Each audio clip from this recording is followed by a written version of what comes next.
Hello. Hello. Hello. Yes, habari ya asubuhi. Nzuri.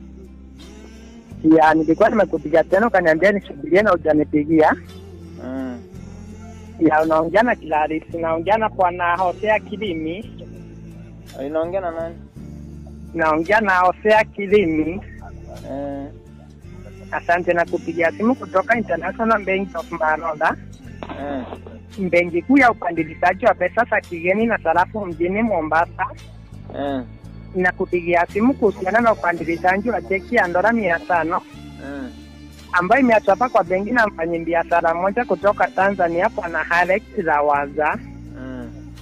Ambapo cheki ya dola 500 nikikupandilishia sikuwe pesa hapa nchini mwetu Kenya. Nafani kutumia ikiwa 67,000 Kenyan shillings. Kwa kuwa dola moja inatoka na 134 shillings.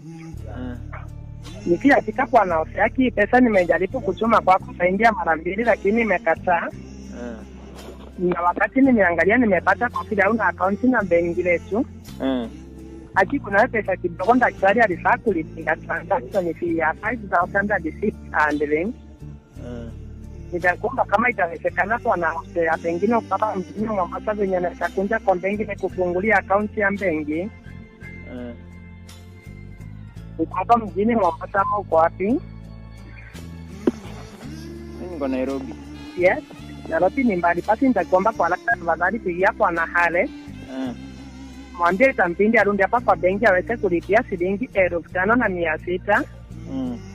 Na kisha alipio tanipea muda wa dakika moja nipandilishe ni kutumia pesa zako saa hii. Ni sawa?